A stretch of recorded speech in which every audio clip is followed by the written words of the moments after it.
a gente dá início à defesa de dissertação de mestrado do Lucas de Lacerda, trabalho sobre o pensamento de Gilles Deleuze. Tá?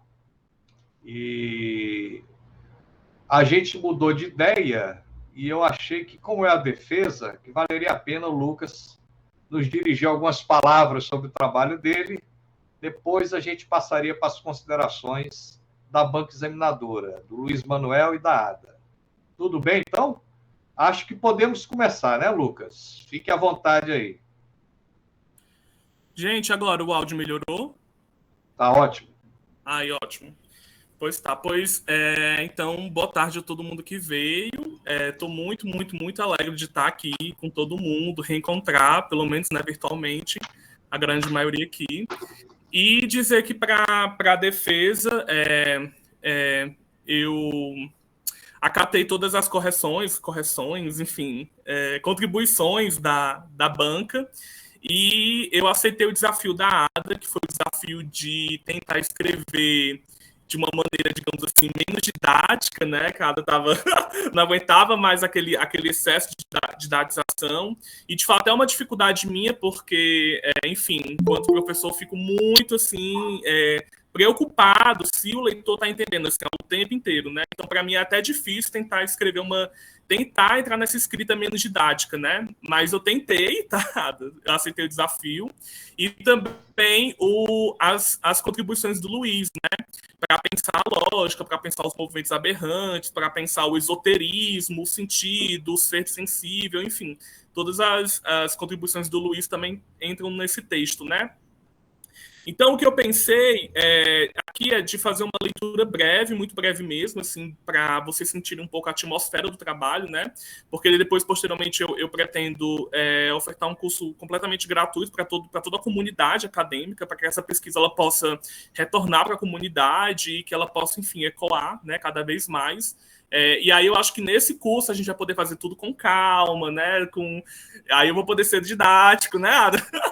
E fazer tudo daquele jeito, Então aqui vai ser uma leitura mais atmosférica mesmo, assim, do trabalho, né? Dessa atmosfera que o trabalho lança, né? O leitor. E aí depois a gente vai para conversar, tá? Então vou passar a leitura do texto. Por muito tempo, a ética nos propôs diversos roteiros prescritivos de como deveríamos agir. Ou seja, ela se configurou como uma teoria do dever, como uma deontologia que nos proporia regras de como deveríamos agir a fim de atingir uma determinada finalidade transcendente.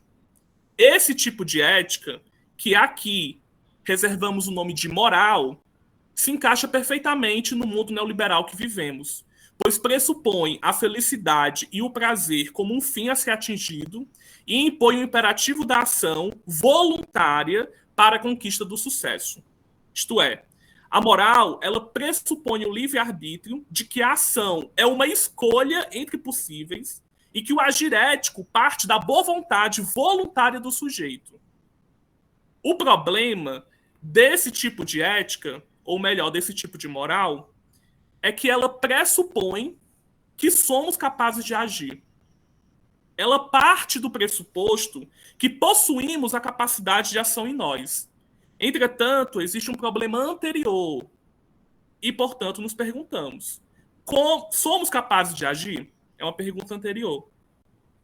Pois o poder nos separa de nós mesmos e nos torna impotentes. Isto é, ele nos separa da nossa capacidade de ação. Por isso, o problema da ética não seria como agir ou o que fazer, mas antes é se perguntar como se tornar capaz de agir, como recuperar a capacidade de ação em nós. Por isso, encontramos na ética de Deleuze uma ética da alegria em combate ao imperativo da felicidade. Encontramos uma ética da necessidade em combate à ilusão do livre-arbítrio. Encontramos uma ética do involuntário em combate ao constante voluntarismo da ação. Encontramos uma ética do impossível em combate à ética dos possíveis previamente estabelecidos. Portanto, encontramos uma ética como uma teoria da potência, isto é, uma etologia do que somos capazes, dos afetos, ações e paixões que podemos. Nesse sentido, a ética, ela se transforma em uma investigação daquilo que nos torna impotentes, ou seja, uma investigação do poder e as suas tecnologias de controle. E, simultaneamente, a ética também se transforma em uma investigação de como nos tornar potentes, ou seja, uma investigação da potência e as estratégias de recuperação da nossa capacidade de ação política no presente. Como se tornar capaz de agir. A visão do intolerável recupera a nossa capacidade de ação, pois o intolerável nos constrange e nos força a agir politicamente. Portanto, nos perguntamos, como ver o intolerável? Deleuze conceituou essa visão do intolerável de vidência. O vidente é um modo de existência ético que vê o intolerável do mundo. E o intolerável nos constrange e nos força a agir politicamente no presente, recuperando assim a nossa capacidade de ação. Pois diante do intolerável é impossível não agir. Ele nos obriga a agir involuntariamente. Ele nos violenta e nos força a pensar e a criar algo de novo. Como diria J. Mombassa, a fuga só acontece porque é impossível. E é esse o paradoxo.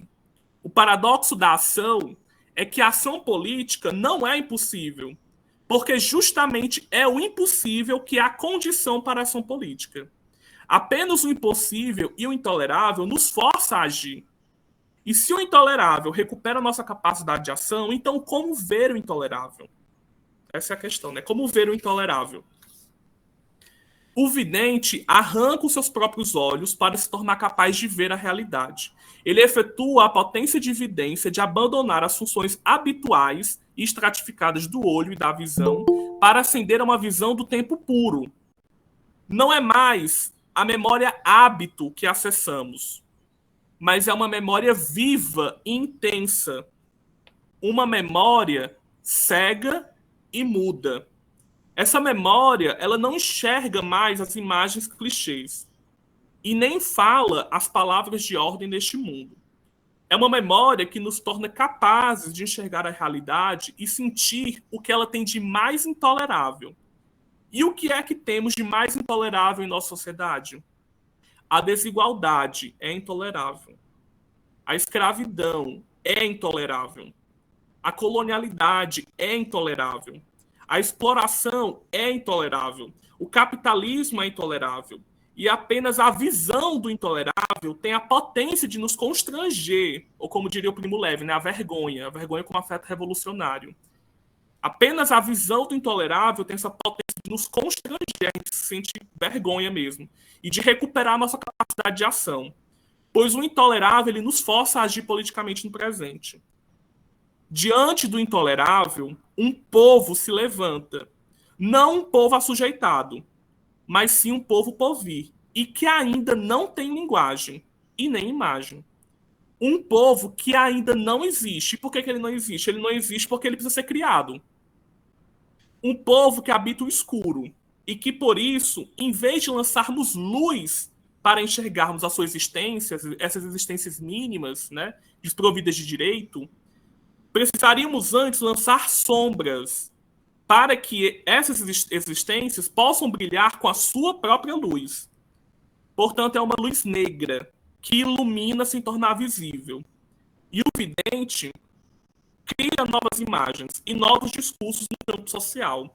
E assim ele invoca esse povo povir em cada linha de desenho, em cada linha de pintura, em cada linha de música, em cada linha de escrita, que nos possibilita pensar e criar algo de novo.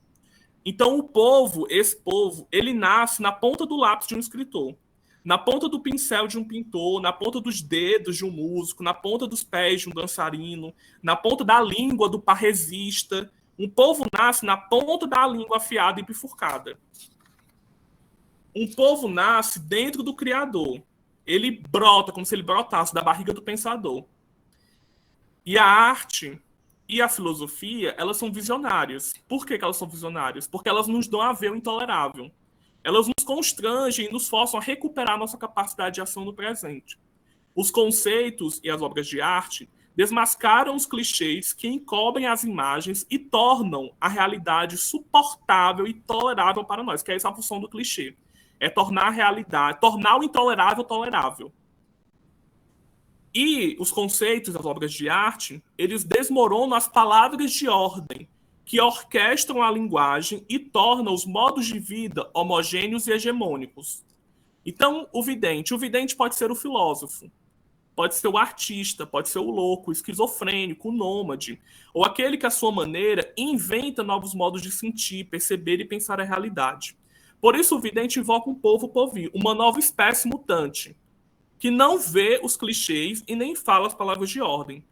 É um povo cego e mudo para o mundo.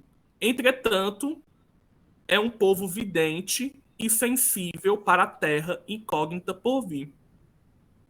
Arthur dizia que escrevia para os analfabetos. Ele escrevia no lugar dos analfabetos, como se para escrever fosse preciso se tornar um analfabeto em sua própria língua. Como se fosse preciso desaprender as palavras que a norma sussurrou em nossos ouvidos.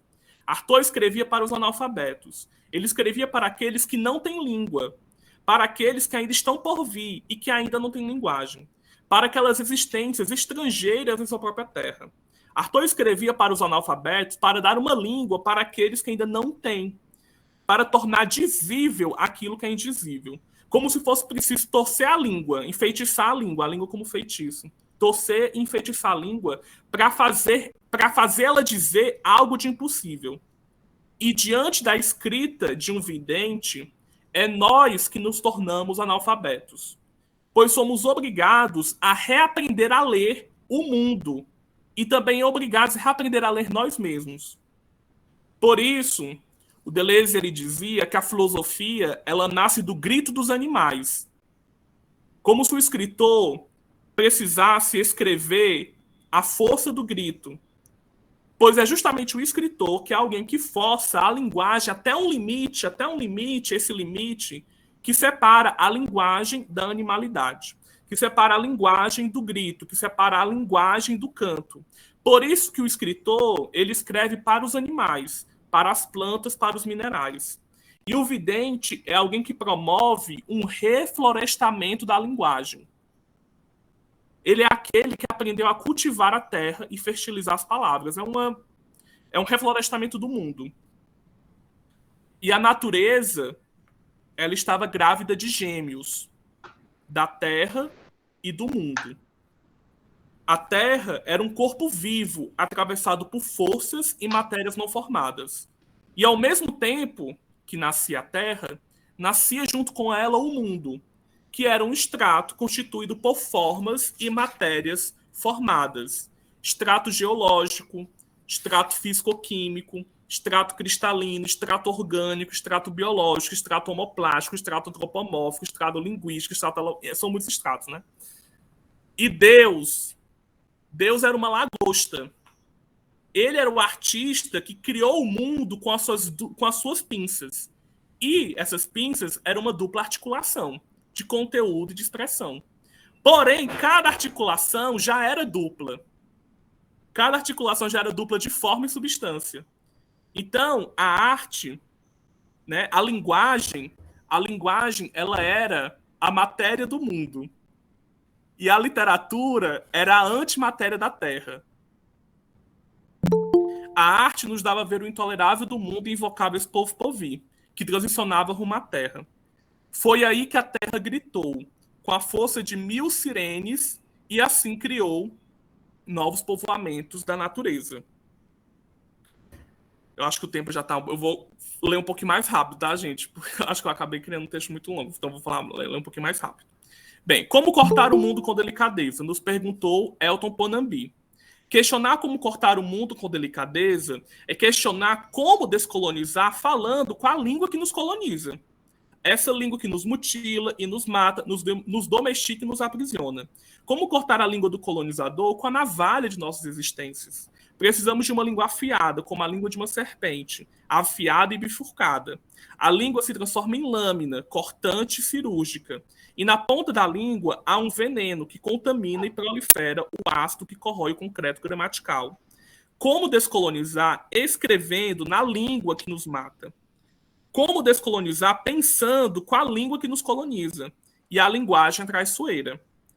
Com quais palavras temos nos aliado? Se as palavras elas nos dão o mundo, que mundo foi esse que nos foi dado a conhecer? Quais palavras precisamos esquecer para que outras nasçam? Como cortar o lexo gramatical? Esburacar, ruir, corroer, bifurcar, o programa do Beckett, né? Esburacar, ruir, corroer, bifurcar, desmoronar a língua. O desmoronamento da linguagem e o mundo despenca. O mundo é um grande refletor de luz que nos cega com a sua luminosidade. E é preciso mais do que nunca fechar os olhos para as luzes cegantes do mundo e aprender a abrir os olhos para o escuro invisível da Terra. Sonhar de olhos abertos, por isso que o Deleuze fala que o vidente é um insone, né? É alguém que não dorme. Assim. Sonhar de olhos abertos é saber driblar as luzes do mundo para captar o escuro da Terra incógnita por vir. Estamos vivendo, atualmente, um colonialismo da luz. O iluminismo, modernidade, colonialidade. É a face oculta e a face revelada. A luz da razão, lá dos gregos, se propagou até nós. A luz do fogo de Zeus. Depois, no período medieval, é a luz do céu de Deus. E aí, na modernidade, é a luz da razão do homem. E agora a gente vive a luz da tela do smartphone, né? Estamos cercados pelas luzes do mundo, que nos cegam de tanto ver.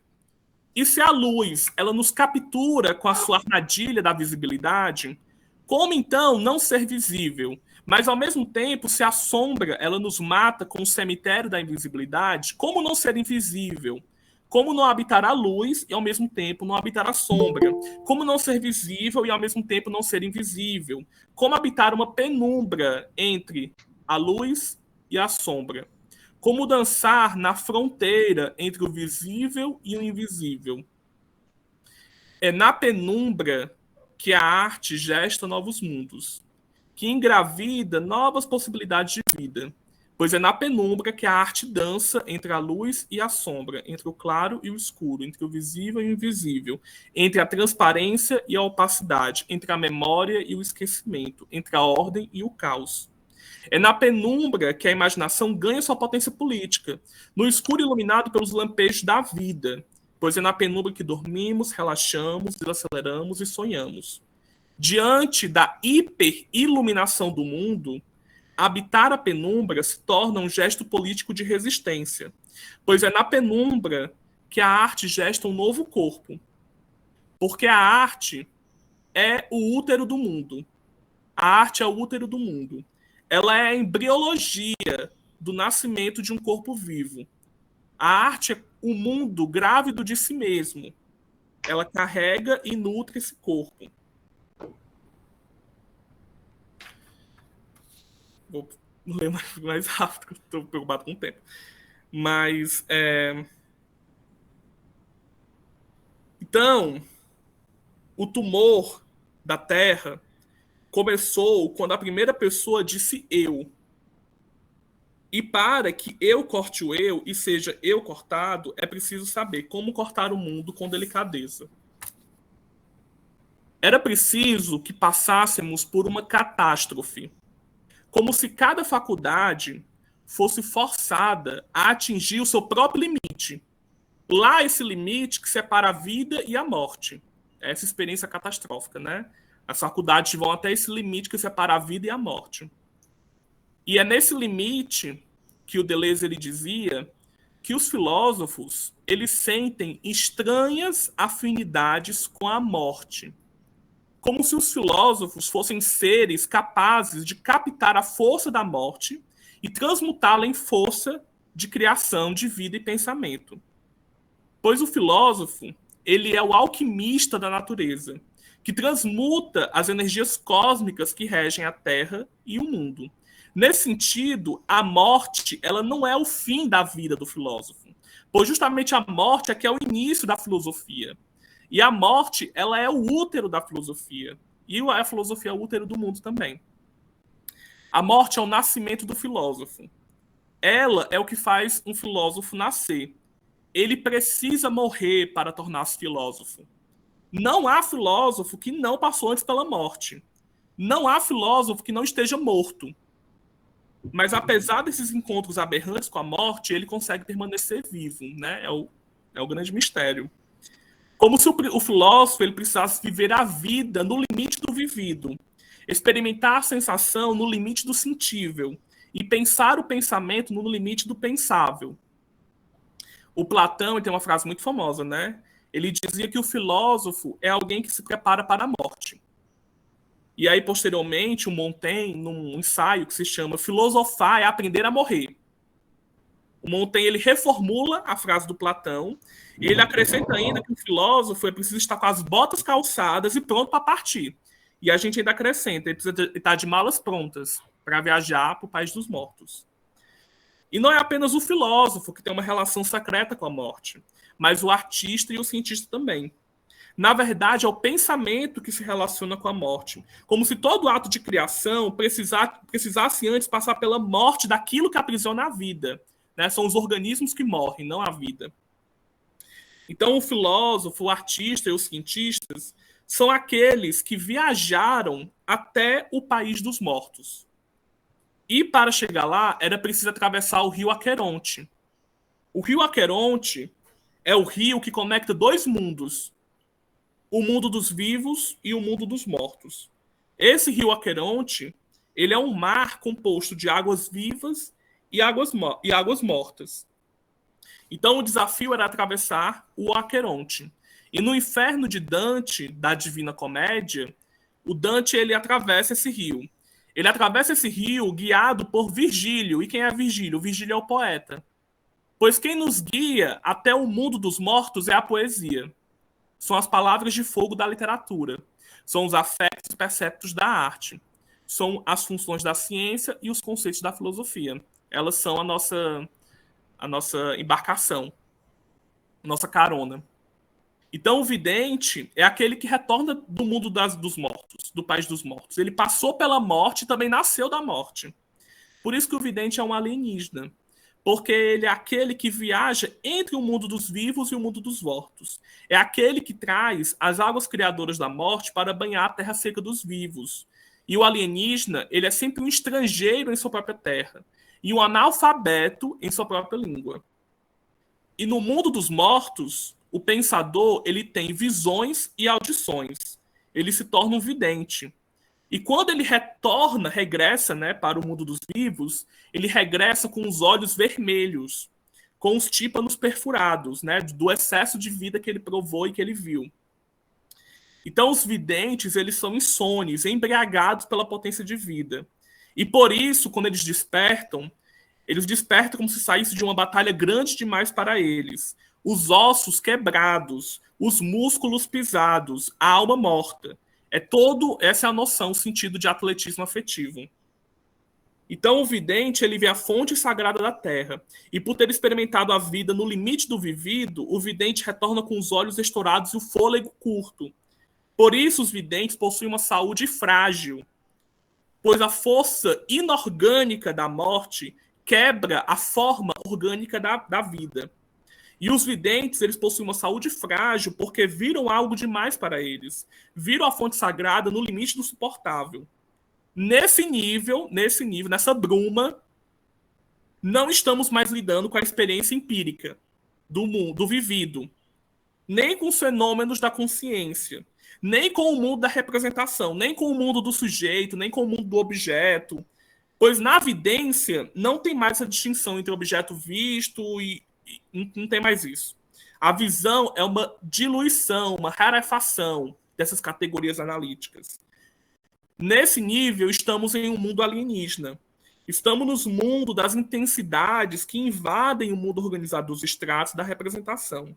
As forças alienígenas da Terra abalam o mundo empírico, desestabilizando do seu centro de normalidade. Por isso que essa imagem do mundo alienígena é o deserto, que é a paisagem do Ceará. Ou seja, o deserto é essa paisagem não humana da natureza. O deserto é a terra que realizou o processo de subtração do homem. E, ao mesmo tempo, é a paisagem anterior ao homem, na ausência do homem, antes do seu processo humanista, civilizatório e colonizador. Por isso que, nesse sentido, o mundo alienígena é um mundo desestratificado, despovoado, desertificado. Ele é um mundo sem sujeito e sem objeto. É um mundo que não pressupõe nada, pressupõe só a si mesmo. É uma terra solitária. Entretanto, é uma solidão povoada, preenchida de multiplicidades e intensidades livres. O mundo alienígena é um mundo desterritorializado. E desterritorializar não é abandonar um território. É arrancar do território a terra que foi roubada. É restituição. A estratégia é despovoar para repovoar de outro modo. Então, como cortar o mundo com delicadeza? Como desestratificar o mundo com prudência? É preciso ter prudência. Como atravessar o deserto sem cair nos perigos da desestratificação demasiado brutal? Nessa viagem, literalmente é uma viagem, né? Atravessar o deserto, ou o Aqueronte. Nessa viagem, quais cuidados são necessários para essa travessia? Qual prudência é necessária para não nos desestratificarmos por completo? Com qual bússola ética? Como atravessar o deserto com a prudência necessária para não nos perdermos na intensidão da terra? E aí eu evoco essa frase. Precisamos da miragem para sermos capazes de atravessar o deserto. Eu vou repetir ela mais uma vez. Precisamos da miragem para sermos capazes de atravessar o deserto. É um provérbio árabe, mas poderia ser o título dessa dissertação. Pois a miragem, ela nada tem a ver com as ilusões da consciência, com as ideias inadequadas da imaginação, com as superstições, as utopias, as teleologias ou finalidades. Não. A miragem, antes de tudo, uma fabulação, uma potência do falso, um delírio que acontece no limite da linguagem e da visibilidade. Ela é essa prudência que dá consistência na viagem para uma nova terra. A miragem é a imagem que nos torna capazes de atravessar o deserto e que invoca um povo povir e que ainda não tem linguagem. Na miragem, esse povo é invocado, essa espécie mutante, em devir minoritário e que clama por novos povoamentos da terra. Eu acho que por conta do tempo eu vou parar por aqui. Acho que a gente pode abrir agora para conversar. Tá ok, Lucas. Agradeço muitíssimo esse belo texto que você leu para a gente aqui, que é um passeio, de fato, pela sua dissertação. Tá? Bom, eu passo agora as palavras para o professor Luiz Manuel e, na sequência, nós ouviremos a professora Ada Cruyff. Por favor, professor Luiz. Gostei da pronúncia, Ada Cruyff. Queria agradecer a presença de vocês de novo aqui, dando a providencial ajuda para a gente, viu? Tem uma pergunta do Lênin para fazer, depois de uma exposição dessa, de uma abertura como esta, né? É uma alegria, uma confraternização. Eu espero, assim, trazer contribuições. Eu não vou começar de uma maneira polêmica, não, mas, assim, algo que eu venho pensando muito é em relação à questão da prudência, né? Porque, às vezes, muitos colegas nossos que têm muitas tendências psicoanalíticas, quando eles utilizam a questão da prudência, são um pouco moral, né? E o trabalho do Lucas não é um trabalho moral, é ético, né? E nós aprendemos que ética é tudo aquilo que diz respeito ao corpo. Moral é tudo que é contra o corpo. Então, assim, a questão que nós estamos colocando aqui vai de encontro à página 34. Parabéns, Lucas, né, pelo trabalho maravilhoso. O trabalho 34, a página 34, uma homenagem à revista 34, né, a todo esse trabalho de disseminação do pensamento. O nosso querido Henrique Allier, que fez aniversário no outro dia. E, assim, escreveu um texto maravilhoso sobre Matisse, a questão do fauvismo, da intensificação do encarnado, do vermelho, algo muito bonito, né? Ele, um amigo dele, saiu naquela revista Colapso, que é uma revista dedicada ao pensamento dos aceleracionistas. Eu acho que tem um número que é o Deleuze desconhecido, Deleuze com um enigma. Um pensador, colega nosso, do México, Mário Teodoro Ramírez, diz que nós nunca sabemos onde está o Deleuze. Então, assim, essa questão da prudência, eu lembro que no que é a filosofia, o Deleuze e o Guattari, eles vão falar assim que a razão é um termo muito, digamos assim, inadequado para tratar da questão da experimentação filosófica de criação de personagens conceituais, como você coloca aqui no texto, na página 34, o desvio do caos, da vertigem, da impossibilidade de pensar, né? E o traçado do plano, a criação de conceitos, personagens conceituais. Então, existe um tipo de experimentação tateante, né, próxima à embriaguez, que na questão da vivência, me parece que a questão da prudência ela fica um pouco, de uma certa maneira, entre parênteses, assim, porque é uma experimentação decisiva, né, uma experimentação que nós podemos chamar de deambúlica, sonambúlica, porque para ver é necessário quebrar o sensório motor, é necessário quebrar-se, é necessário quebrar o sujeito que se tornou um mito da modernidade, esse sujeito que detém as condições de possibilidade de qualquer recognição possível, né, e qualquer ressignificação. Né. É esse sujeito, ele que sustenta todo esse mundo. Né. Então, para se fazer essa experimentação, não é apenas uma questão de uma ordem de prudência para ter cuidado com a dose ou com o último copo, né, ou com noite de sono, com noite sem dormir. Né. É uma experiência decisiva de vida ou morte. É jogar entre dois acontecimentos, o morrer e o viver. O filósofo ele retorna de um país com os olhos vermelhos. Se ele tiver prudência, ele não retorna. Ele nem entra. Então, assim, eu questiono muito essa questão da prudência, sabe, do modo como ela é colocada. E do modo como é colocado o pensamento de Deleuze e Guattari hoje, do modo sensório-motor, corrido, né? E isso vai de encontro à questão da vivência coletiva que o Deleuze e o Guattari experimentaram, e que Deleuze já tinha uma máquina teórica de diferença de repetição e lógica de sentido, que Félix chegou. Por que eu digo isso? Porque no seu texto, né, e o que eu estou falando aqui não é arguição, não é crítica, é questão ética.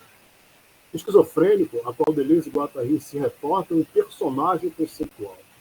Ou seja, o esquizofrênico tomado como personagem conceitual, portador dos fluxos desterritorializados, descodificados, processualidade pura. Nesse sentido, o livro que é Filosofia, de 1991, Deleuze e Guattari afirmam que os personagens conceituais são os heterônimos do filme. Isso é uma experimentação, né? Criar personagens conceituais. No nome do filósofo, sinto pseudônimo de seus personagens. Eu não sou mais eu, mas uma aptidão do pensamento para se ver. E aqui vai de encontro ao que você está falando, da evidência. A evidência implica uma experimentação tateante da ordem da embriaguez, e por isso eu te pedi para escrever um pouco sobre lógica, porque existem lógicas mescladas. Eu estou trabalhando muito a questão da lógica implicada, porque há uma lógica na racionalidade e lógicas na irracionalidade.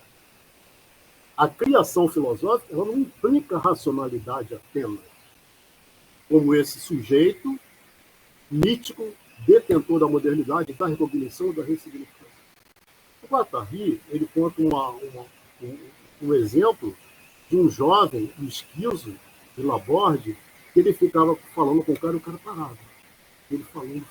O Guattari adorava ele, dizia que ele era super alegre, mas tinha hora que ele ficava parado. E o Guattari falando, aí o Guattari falou horas, aí ele parou. E ele ainda continua falando. Ele diz, é uma espécie de iluminação zen. E na modernidade, né, que nós vivemos, esse sujeito mítico, detentor da recognição, ele ainda fica falando de ressignificação. Ressignificação. Depois de lógica do sentido, depois de diferença e repetição, depois de Félix Guattari levar Deleuze para escrever a partir de rizomas e não mais de séries, nós continuamos falando de ressignificação, fazendo o encontro de Deleuze e Guattari, falando de organização do encontro. Não é questão de policiar os termos, né? Mas é questão de produção de sentido. Nós estamos num campo, que é um campo de batalha. Não é algo gratuito, é alguém que jogou sua vida para estudar Deleuze e Guattari e dobrar todos os reveses da vida, todas as percepções que nós sabemos que são inúmeras. Não é uma questão de academicismo guattariano, deleuziano, é uma questão de ética e de vida. Então, na carne, né, Merleau-Ponty já mostrou a nossa relação com o mundo. Mas Deleuze e Guattari não basta a carne, é um conceito P2. A questão são os perceptos, afetos, e conceitos que implicam a imanência de uma vida. Então, assim, não é um desabafo, não é uma arguição, mas nós temos que nos tocar, minha gente, porque nós estamos em 2022 e lá no Chile tem um Alex Lopes-Tapia, que ele tem uma rádio de difusão chilena, que ele faz vários programas sobre a Revolução Molecular Dissipada. Tem vários canais na Argentina, no México, eu pesquiso, estou pesquisando, para desfazer justamente os nós que o Alex Tapia está colocando, porque essa guerra é infinda de uma família patriarcal nuclear que quer nos comandar. Racista, sexista, homofóbica. Então, o que eu quero dizer aqui, minha gente? O Guattari, ele é um vidente, tal qual o Spinoza, um vidente vivente. Né? E o que eu queria dizer para vocês é que ele é um personagem conceitual do Deleuze, e o Deleuze é um personagem conceitual dele, seguindo o que o Lula está falando, e eu quero dar uma contribuição aqui, no sentido de mostrar como é que nós temos que não rever e ressignificar. Tá? Eu só quero dizer o seguinte, pegando carona em amigas nossas, como pesquisadoras que jogaram uma vida para frente, como a Ana Pato Manfredini, uma italiana, amiga de Bifo, Francisco Berardi, colega nossa, ela vai dizer, após a morte de Gilles Deleuze, em novembro de 1995, o pensamento rizomático, vejam só, rizomático, não é esquizomático, eles não estão fazendo filosofia, estão fazendo rizomática, recebeu atenção que não havia obtido anteriormente. Os acadêmicos colocaram em ação uma espécie de remoção educada. Olha, vejam só, Gilles Deleuze foi recebido no bom salão da respeitabilidade da universidade. Félix Guattari permanece do lado de fora, e que bom que ele permanece. Ele não era acadêmico, frequentava mais companhias, e é por isso que na imprensa atual se dedica ao pensamento retomático. Ele tende, mais ou menos conscientemente, para citar o nome de Gilles Deleuze, esquecendo o de Félix.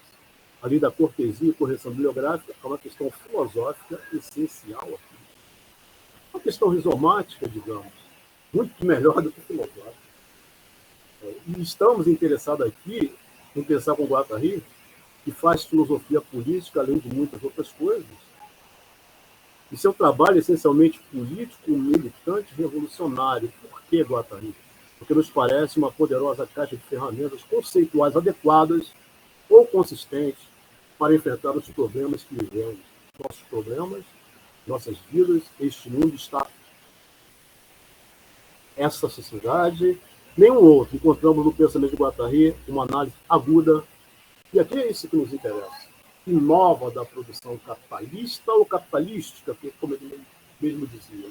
Bem como aqui resiste, perverte, combate essa lógica da apropriação da vida, um pensamento sempre presente, sempre atento aos movimentos de abertura e captura, que são feitos agora, mas com os efeitos definitivos. Então, o que nos interessa é o que Guattari nos trouxe, em termos de evidência, e o Deleuze também, para nós vermos o sistema econômico que nós vivemos, e que talvez nós não consigamos sair dele nem em outra vida. Então, o Guattari ele vai nos dizer sobre o capitalismo alguma coisa que nunca nós vimos.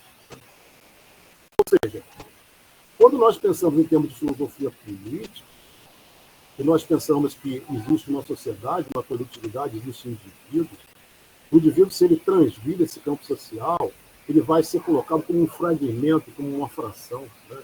Então, quando você pensa em termos de patologia, se você pensar numa mania de separação, essa mania de fragmentação é dita esquizofrenia. Quer dizer, o esquizo é aquilo que é uma parte que se separa, e ele se torna uma mania de separar, e ele fica jogado onde? Em que lugar ele está? O Deleuze e o Guattari, eles nos mostram numa aula que eles começaram a pensar o psicótico não como um fragmento, não como uma entidade clínica, mas como uma atividade de se debater como um processo de semiotização, porque o capitalismo ele é um regime de signos de semiotização que gera formações inconscientes.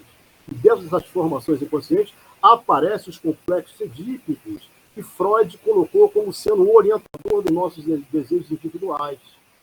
E o que ele está colocando é que, dentro de um regime de signos como os dogões, os corpos não são orientados de modo individuais. Todos os corpos são coletivos. Eles são corpos da Terra, corpos do planeta, de signos como os dogões. Todos os signos, as semiotizações, elas não nos levam para um teatro familiar edipiano. E o Guattari, ele mostrou que o capitalismo ele é inseparável, tanto da fragmentação, que leva a uma entidade clínica, psicossocial, e ele nos leva também a um processo de nos debater como regimes de semiotização que nos leva a uma lógica do universal que não explica nada e tem que ser explicado. Os processos singulares que nos constituem são processos coletivos. Então, antes de existir o gênero e a espécie, há a singularidade, e essa singularidade é coletiva. Não há indivíduo, há um conjunto, uma comunidade de singularidade.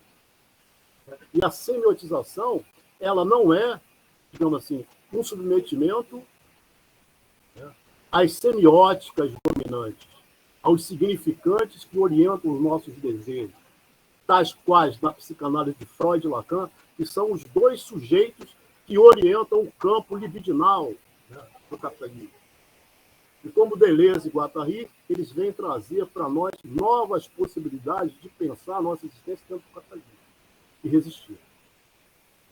Então, em 1982, época em que a inteligência ocidental se preocupava com a Terceira Guerra Mundial e as ameaças de ataques nucleares, Guattari publica um livro onde fala de um capitalismo mundial integrado. O livro aparece primeiro nos círculos militantes e depois é publicado na Itália com o título de Piano sul Planeta, Capital Mundial Integrado e Globalização. Nessa publicação, Guattari nos dá uma definição de capitalismo que já havia sido traçada em seu trabalho com Deleuze. O capital não é uma categoria abstrata, mas um operador semiótico a serviço de certas formações sociais. Sua função assume o registro, o equilíbrio, a regulação e a sobrecodificação das formações de poder, características das sociedades industriais desenvolvidas e dos fluxos de relações de poder, de força em relação ao conjunto de potências econômicas do planeta. No frigir dos ovos, o que vai ser colocado é que os regimes de signos são todos aqueles que operam nos encontros que nós fazemos, tanto nos perceptíveis como nos imperceptíveis. Desde aí, o amor de Deleuze e Guattari por Proust, porque Proust é aquele que sai para verificar alguma coisa. E ele diz, os sonhadores são aqueles que saem para verificar algumas coisas. Os sonâmbulos, os diâmbulos, aqueles que deambulam, todos aqueles que quebram, e fazem um tipo de experimentação tapeante. Então, essa questão dos signos remete também ao nosso querido Baruch Spinoza, que está aqui atrás. Os signos são tudo aquilo que tem uma insurreição e uma subordinação ao significante. Eles não se limitam à linguagem, por isso que eu quis trazer para o Lucas essa contribuição pelos estratos mais diferentes. já que você diz que Deus é uma lagosta. Né? Então, e que a literatura é ante a matéria da linguagem, a literatura faz signos. Temos todos os tipos de signos que povoam, né, os territórios existenciais, os universos corpóreos, os filomaquínicos, os fluxos materiais. O signo, por exemplo, é um carinho que você faz assistindo aula, em quem está ao seu lado ou então no seu próprio caderno. O carinho, o afeto em si mesmo é um indivíduo. O signo é sempre o resultado de um encontro com o mundo e é sempre índice de desterritorialização. E aqui eu vou encerrar, porque a desterritorialização na filosofia, ela não é a desterritorialização do capital. Ela não é uma desterritorialização... Desculpa, é até difícil falar. Estou emocionado. Desterritorialização do capital ou do aceleracionismo, que é sempre uma desterritorialização. A desterritorialização filosófica ou rizomática, Deleuze e guattariana, ela é justamente a produção de territórios. Quem é que se desterritorializa de modo absoluto? A própria Terra. A Terra é desterritorializada. Por isso a imanência rizomática. Porque quando se cria territórios, se cria um povo. O Lucas colocou muito bem. E um povo que é muito mais e muito menos do que humano. Ele não tem gênero, ele não tem espécie, ele não tem cor. É um povo singularíssimo. Né? E nós somos atravessados e constituídos por signos de diferente natureza.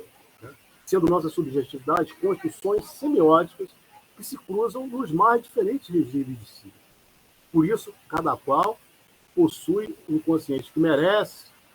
E se fosse permitido, mais alguns minutos, porque aí é um ponto em que Deleuze e Guattari, e a sensibilidade de Guattari, eu não posso deixar de passar aqui para vocês, né, e falar de uma questão que eu já falei em outros lugares, em outras lives, né, e mostrar o que esses rapazes produziram e estão produzindo. Eu acho que eu não posso deixar de fechar aqui essa participação mostrando que Deleuze e Guattari, eles nos trazem um aprendizado, um ensinamento sobre a questão da evolução paralela, do Rémy Chauvin, que é um biólogo, que diz que a vida ela nada mais é do que uma expressão da matéria, quando a matéria sonha. A matéria, ao sonhar, ela produz vida. E a vida é alguma coisa que é desterritorializada como a Terra. E ele vai dizer assim, que existe uma evolução paralela quando a orquídea se desterritorializa, formando uma imagem, um traçado de vespa. Olha só. Traçar um plano. Então, a orquídea ela traça um plano de vespa. E como é que ela traça um plano de vespa? Mas a vespa se reterializa nessa imagem. Então, aqui nós vemos o livro de Deleuze e Guattari, nós podemos dizer assim, Cinema 1 e 2, que não é um livro propriamente de cinema, minha gente, é um livro de taxonomia das imagens do signo. Onde esses rapazes chegaram? Que etologia é essa? Não é uma ontoteologia como Heidegger. É como diz o Henrique ali, é uma ontoetologia. A vespa, ela se desterritorializa, porém tornando-se parte do aparelho reprodutor da orquídea, mas reterritorializa a orquídea transportando seu pólen. A vespa e a orquídea formam um rizoma tão heterogêneo. Essa imagem evoca, nas palavras de Chauvin, uma evolução paralela de dois seres que não têm absolutamente nada a ver um com o outro. Agora, essa parte aqui é algo fantástico. Quem conhece a farta produção de música vocal de Georg Aperges e ainda a mais farta produção de escritos e desenhos de Adolf Wolff, só pode ficar impressionado com os múltiplos elementos que testemunham tal evolução paralela entre duas obras. Quem foi Adolf Wolff? Adolf Wolff, ele foi um paciente, não do Guattari. O Guattari teve muitos pacientes lá fora, com problemas muito próximos, que desenhavam, mas o Guattari tinha um afeto muito grande por Wolff e pelo Asperger. Um músico e outro desenhista que não se conheceram em vida, mas o Asperger conheceu o Wolff através de Guattari. Né? Por mais deslocados que sejam no tempo, no espaço, na própria condição de criação e seus objetos artísticos, encontramos em ambos esse curioso fascínio pela iluminação. Pela iluminação. Vejam só, minha gente. Olha só. Olha os signos aparecendo aqui. listas, figuras, construções geométricas e simétricas. E, sobretudo, a elaboração de um vocabulário afogando, olha só, os signos, se livrando do significante, afogando palavras ou fragmentos de frases numa névoa de termos sem sentido. As duas obras partilham a construção de vastas arquiteturas decorativas e sensíveis, visuais e misteriosamente sonoras, bem como permanente, quase obsessiva procura de sentido no sensível, no inefável, no exprimível. A isso podemos acrescentar o uso constante de estruturas compostas por estratos densos, Lucas, sobrepostos e flutuantes. Além desses elementos concretos, notamos outras intrigantes convergências. Wolfram produziu sua obra inteiramente no âmbito do manicômio, incentivado por seu psiquiatra, em um dos primeiros casos de reconhecimento do potencial não apenas terapêutico, mas totalmente artístico da produção de esquizofrênicos que se debatem e que, pasmem, não tem um delírio de papai e mamãe édipo, mas tem um delírio geográfico, histórico, mundial. O mongol, né? O índio, o negro fugindo, né? e um devir mulher. Essa experiência encontra seu eco 50 anos após a morte de Wolfram, e aqui vocês vejam quem é Felix, em um projeto de ópera para o qual a Pergs deveria escrever a música, em colaboração com Félix, conhecido por seu compromisso com a força criativa dos residentes da clínica psiquiatra em Laborde, projeto nunca atualizado. Mas esses pontos de convergências, e aqui está o mais relevante, também são iscas perigosas. A cantada de Apegs não representa as pinturas ou os escritos de Wolfram. Então, o pensamento de Deleuze e Guattari não é questão de representação. Não é uma questão de prudência, tal qual os moralistas falam. É uma questão de experimentação kantiante, de embriaguez. Deixa-se cair por tudo que está dentro e fora desta obra. Eu realizar esta operação com profunda escuta e compreensão, ela corporifica e transborda.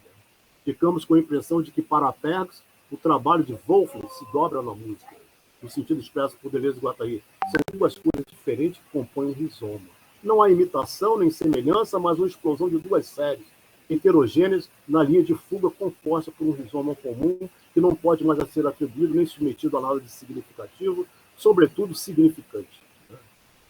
O trabalho vocal de Apex é marcado por uma forma muito pessoal de tratar a voz e os textos. Os elementos característicos dessa abordagem já eram aparentes na década de 70. E a riqueza de invenções, processos e novas técnicas continua a se aprofundar e a se multiplicar desde então. Em um nível puramente vocal, essa abordagem visa não humanizar a produção sonora, mas aproveitar uma rede expandida de técnicas de produções, enquanto constantemente ultrapassa os limites da performatividade. Ao nível do texto, tratar-se-ia mais frequentemente de extrair um sentido adicional do sentido primário do texto, ou simplesmente de contrariar o seu sentido decompondo em fonemas não significantes. Pensa-se no uso de Apegs em História do Lobo, texto em falso russo e alemão. A mais alta potência do falso. Esta humanização da voz cantada, aliada ao trabalho sobre os textos, tem impacto na escolha das figuras melódicas, na declamação, e, portanto, no ritmo, a fluidez, a teatralidade e a grande diversidade de expressão desta música vem do fato de que há relevância e precisão em cada gesto musical. Antônio Guindet o diz bem, a preparação do texto, a maneira de protegê-lo, do que já foi ouvido, de separá-lo dos hábitos da poesia, do teatro ou da fala da vida cotidiana, seja a poesia concreta ou abstrata, são assimilados a uma obra melódica que se constrói e se entrelaça com o espírito da musical. O texto não é considerado separado da música. Cada fonema é, desde seu nascimento, enfeitado com uma ação sonora.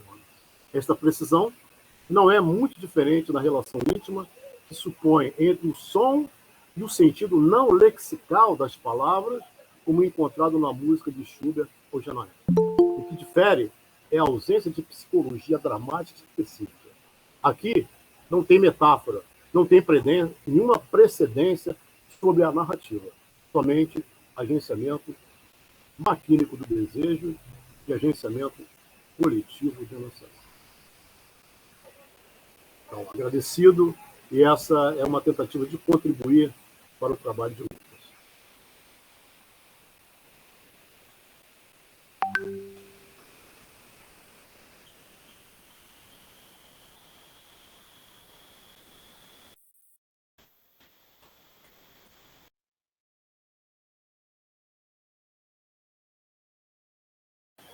Remy Chauvin. R-M-Y Chauvin. Não é chauvinista, não, é Chauvin. Eu vou te mandar esse texto, Lucas, vou te mandar tudo. Então, acho que nós falamos de extrato, de evidência, experimentações. Bom, queria agradecer ao professor Luiz Manuel por seus comentários. E, Lucas, eu pergunto se você prefere já se reportar esses comentários agora ou se seria mais interessante esperar a Ada fazer as considerações dela, depois você entra numa conversação com ambos. O que você prefere? A gente pode passar padinha. Pode ser, Ada? Aí depois eu concluo.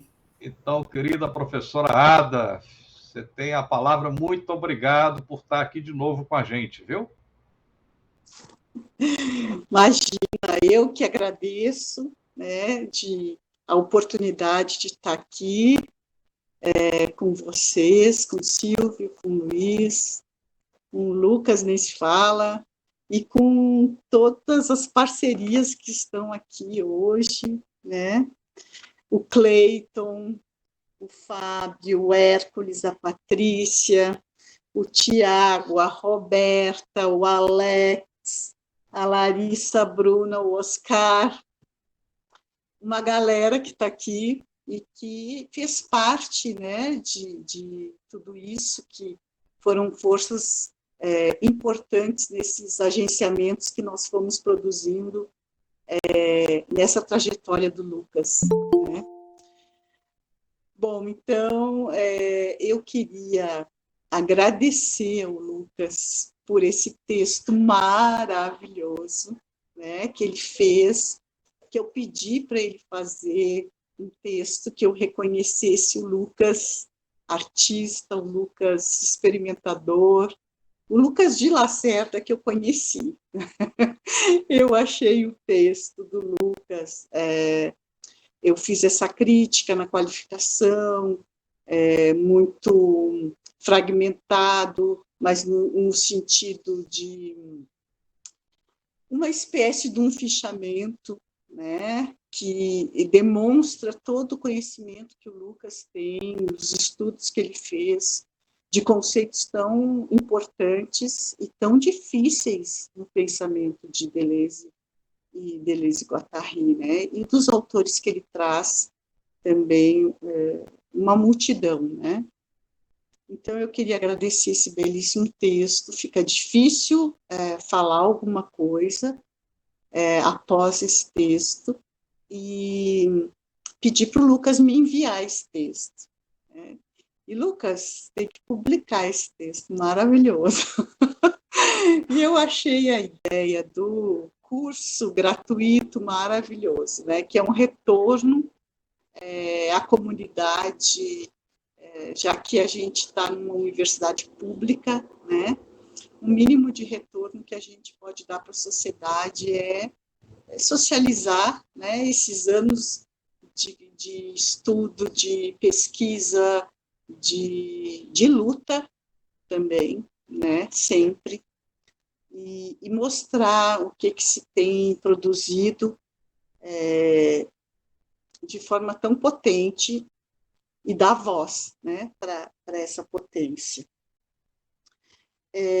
Eu queria também falar da fala do Luiz, né, Luiz parceiro, que a gente tem uma proximidade muito grande por ter um afeto ao pensamento do Guattari, né, que às vezes é tão renegado por alguns grupos, né, dentro da própria filosofia, e que o Luiz sempre traz a importância desse encontro, desse amor de amizade que existiu entre Deleuze e Guattari, e a importância do Guattari para o pensamento de Deleuze, não só o pensamento, mas a vida a vida do Deleuze, né? No momento em que eles se encontraram, o Deleuze estava precisando muito, né, de um Guattari. E foi maravilhoso esse encontro, né, que até hoje a gente usufrui em aulas, em textos, em entrevistas, em encontros, né. Então, Lucas, eu quero falar assim que eu li a tua introdução, onde tu pontuas, né, as coisas que eu solicitei, que deixa claro de onde vem, por quê, né, da importância de às vezes fazer uma, vamos dizer assim, uma ordenação mais didática, né, do pensamento do Deleuze, da obra do Deleuze. E o capítulo 4, né, que foi escrito para o Luiz, né, a partir da questão que o Luiz colocou na qualificação, e eu achei que tu respondeste muito bem a nós dois, né, as contribuições que a gente trouxe na qualificação, e tu fizesse isso de maneira rápida e muito, eu odeio essa palavra, mas eu vou usar, eficiente, né?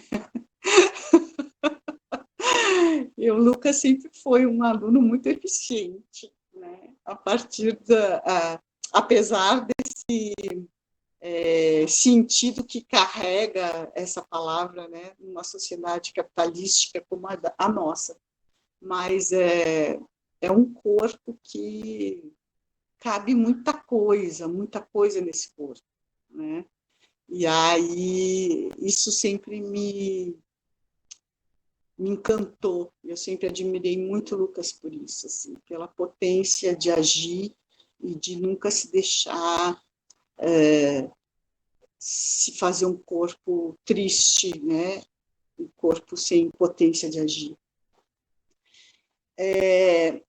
Então, Lucas, a minha contribuição hoje ela é muito mais afetiva, que é um dia muito importante para ti, né, hoje, mas para mim também muito importante, né, por ter feito parte dessa tua trajetória, e te dizer assim que foi muito bem sublinhado também pelo Luiz essa questão da prudência, né, do que pode soar essa palavra e de como ela pode ser usada com esse teor moral ou às vezes até cristão, né? E até ouvi da Gabi, que é colega de vocês, eu odeio essa palavra, eu odeio prudência, eu não quero ter prudência. Eu não, peraí, a prudência que Deleuze fala não é essa prudência moral, né? Não é essa prudência cristã. Então, obrigada, Luiz, por trazer essa bela contribuição, como sempre, né? E assim, Luquinhas, eu só tiraria ali, no início do teu texto, quando tu fala da arte, tirar o obra de arte, de repente colocar o bloco de sensações, né? Porque a obra de arte carrega uma discussão, né? O que é uma obra de arte, tarará, né? Mas falar da beleza desse texto e desse sobrevoo no sentido deleuziano que tu fizeste do teu trabalho, né? Uma bela apresentação para quem não teve a oportunidade de ler o trabalho e uma bela oportunidade de mostrar quem é Lucas de Lacerda, experimentador. Obrigada, Lucas, obrigada, Silvio, obrigada, Luiz, obrigada a todos e todas que estão aqui para comemorar esse momento. Eu esqueci de falar só uma coisa. Eu queria agradecer também a todos. Eu esqueci de falar do mais importante, que foi na questão da Vespa e da Orquídea, da mais-valia de código, né?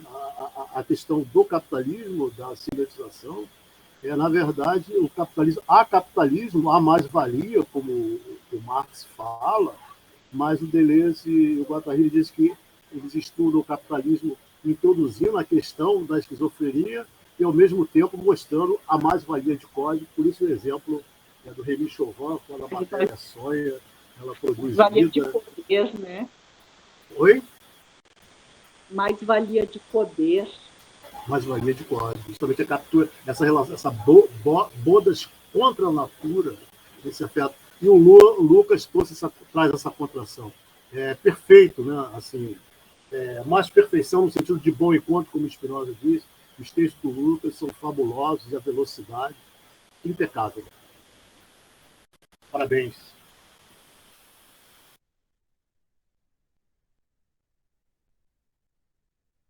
Silvio está com o microfone desligado. Não, eu estava agradecendo a Ada e ao Luiz por essa complementação oportuna. E aí, o Lucas, eu passo a palavra a você, então. Né? Uhum. Eu vou ser bem sucinto. Eu vou comentar um aspecto que os dois comentaram, que é a prudência, né? Que é algo que eu também penso, né? O Luiz falou assim, eu não quero polemizar. É uma discussão que eu acho que é polêmica, mas também acho que é importante a gente polemizar e discutir ela, né? Porque acho que como qualquer conceito, como qualquer filosofia, ela sempre tem um risco de ser capturada, ela sempre tem um risco de ser moralizada, né? Enfim, até vou usar uma expressão que pervertida, né? No sentido, até como o Deleuze coloca no Sachet Masoch, assim, com o conceito de prudência não é diferente, né? Eu já vi leitores olhando para a prudência como se fosse literalmente algo bem moral, assim, sabe? Como se a prudência fosse uma espécie de bloqueio da experimentação ou impedimento da experimentação. E isso não é prudência, isso é obediência, isso é moral, isso não tem nada a ver com prudência, né? E aí eu vou dar um exemplo bem concreto de como eu, né, experimentei literalmente a prudência, assim, consegui intuir esse conceito, né? Consegui intuir esse conceito com um exercício que eu fiz durante uma residência em artes visuais, e aí o professor era o Elton Panambi, esse professor que me deu essa pergunta, né, como cortar o mundo com delicadeza, e ele propôs ali para quem estava participando, né, esse exercício que foi feito na beira do mar. Esse exercício que ele fez com a gente era na beira do mar, à noite, então escuro, ninguém enxergava nada. Era na beira do mar, escuro, e ele pediu que a gente formasse duas barreiras, digamos assim, né? Uma de um lado e outra do outro, né? Barreiras com mãos, né? Duas linhas de barreira.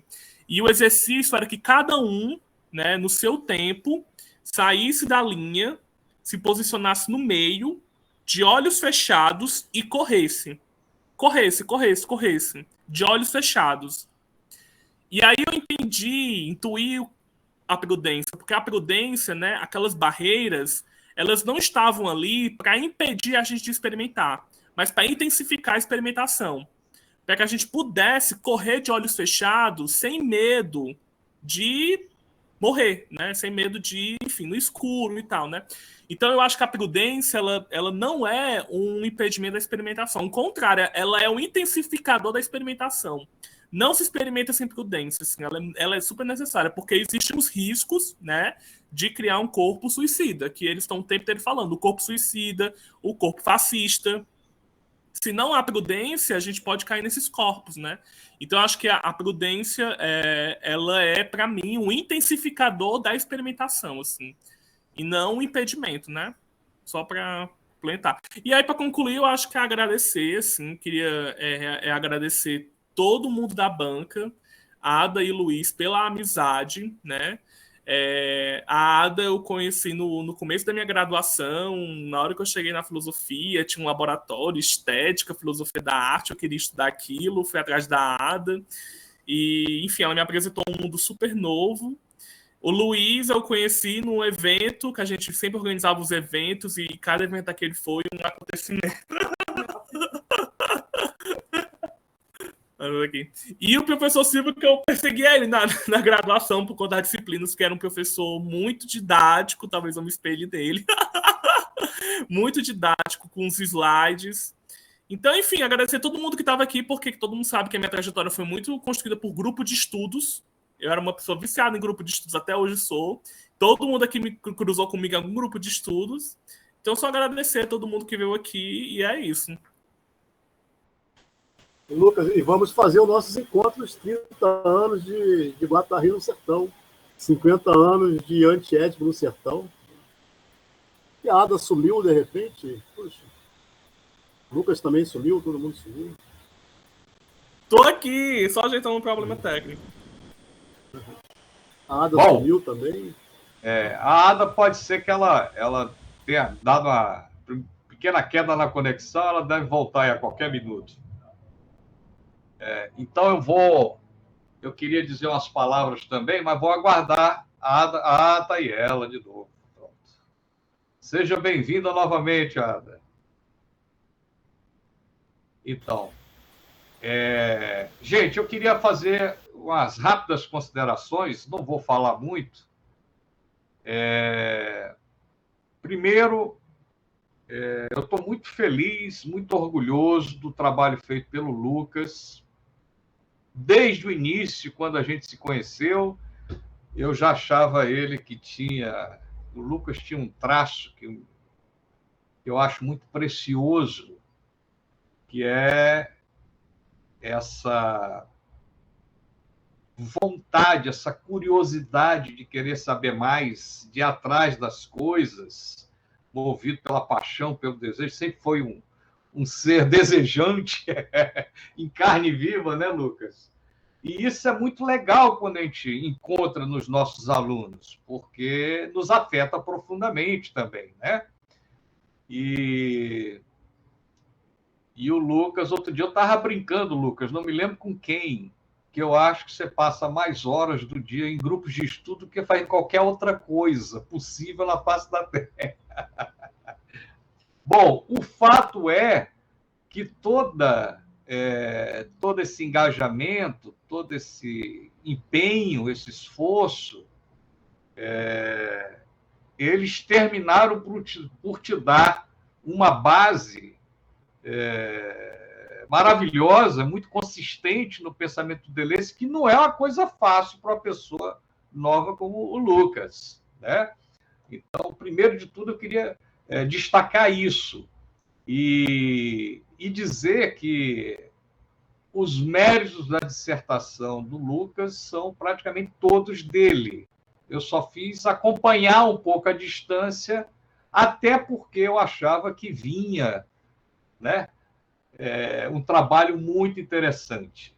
Tá? Então, queria parabenizar o Lucas aqui, porque um trabalho desse deixa qualquer orientador muito feliz. Feliz por você mesmo, por esse... né, o retorno está vindo agora, quer dizer, é um trabalho consistente, é um trabalho audacioso para um mestrado, né, e que lida com alienígenas, certo? Com pensamento alienígena. E isso não é fácil, né? Eu volto a repetir. Então, Lucas, valeu, foi um grande prazer e a respeito da sua redação, tá?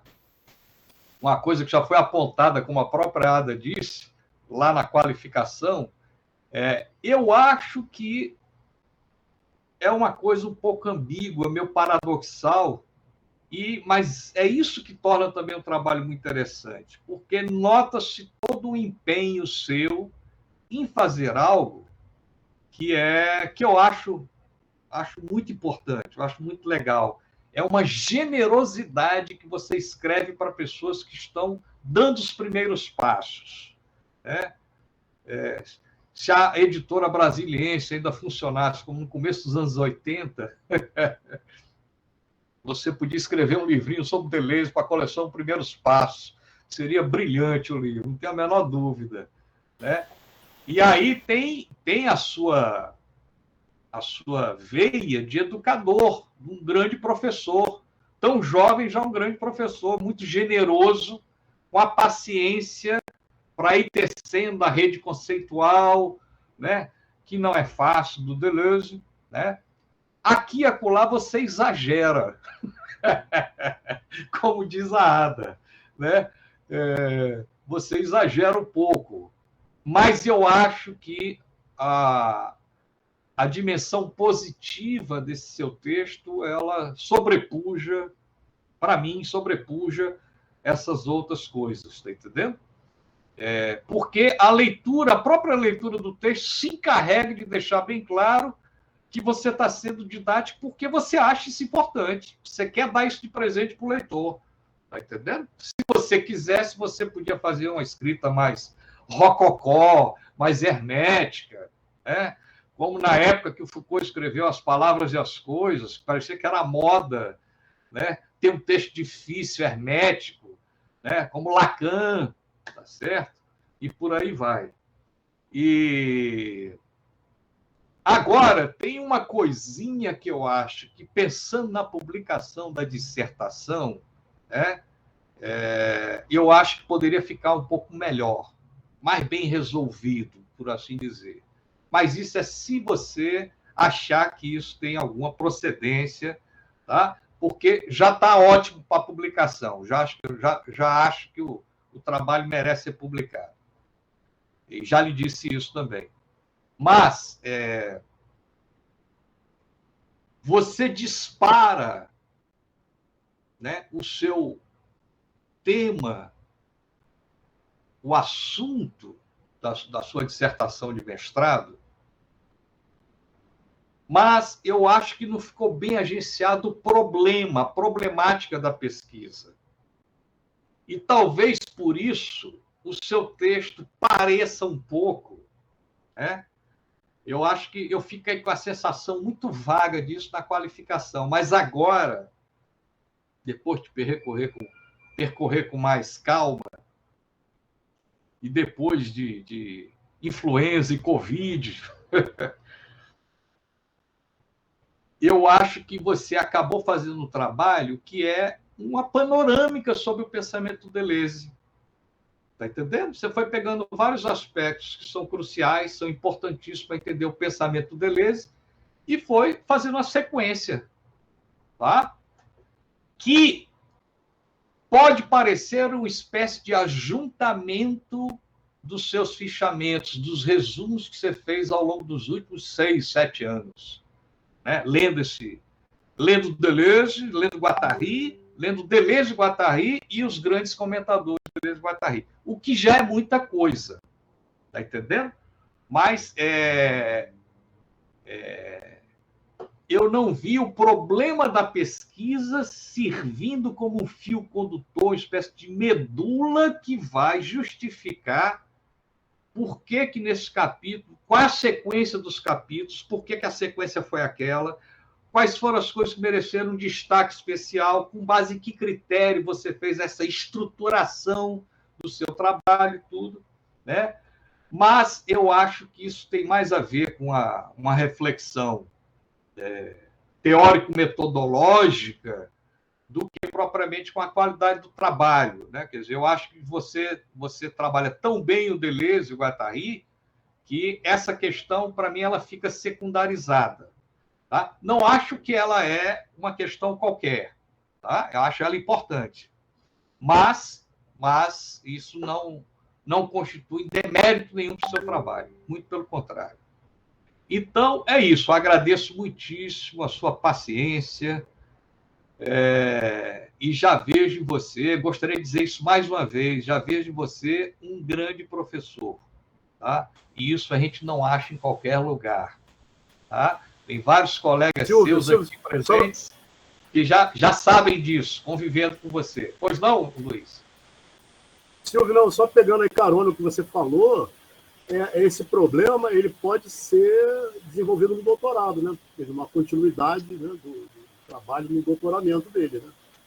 Essa questão que você levantou, do problema que ele está, digamos assim, virtualmente ele está apontado ali, mas ele não foi ainda se atualizando de um modo que você, de uma certa maneira, poderia cartografar, né, os contornos. Olha, aqui já está mais esboçado o problema.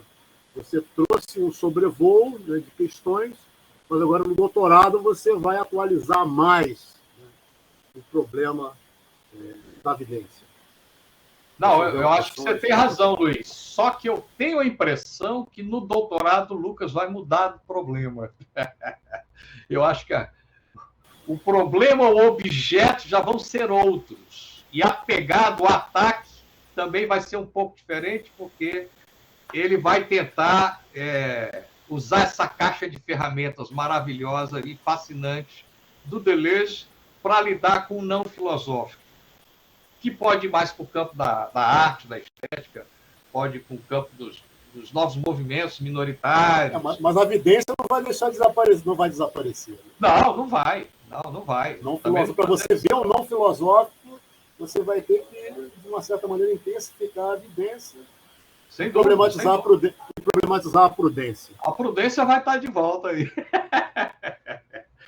Pois olha, gente, eu queria agradecer ao professor Luiz Manuel e à professora Ada por estarem novamente aqui como interlocutores que trouxeram questões muito interessantes. Não é à toa que o Lucas se viu instado pelas observações dele a escrever mais como se fosse o último capítulo que não estava na dissertação original, tá? E, gente, então, na verdade, nós demoramos um pouco mais por questão de conexão e porque ficamos conversando sobre como seria interessante se fosse possível institucionalmente, na pós-graduação em filosofia, que o Lucas, pelo seu trabalho, pudesse fazer uma progressão automática do mestrado para o doutorado. Tá certo? Mas aí a Ada nos informou que isso só seria possível com o edital, que é assim que tem funcionado também na pós-graduação em educação, né? O colegiado da pós-graduação decide abrir o edital para os alunos interessados em fazer essa progressão. E aí sim, cada caso é julgado. Tá certo? Então, eu já tinha adiantado para o Lucas antes que eu também acho que seria perfeitamente viável que isso acontecesse com ele, mais do que merecidamente, mas que tem esses trâmites burocráticos institucionais, né, que agora não teria como a gente agilizar na conta disso. Tá? Mas eu tenho certeza, todos nós temos convicção. Ele vai passar de cara no doutorado. Vai passar de cara no doutorado brilhantemente. E até porque está aprovadíssimo no seu mestrado por esta banca examinadora. Os parabéns, Lucas.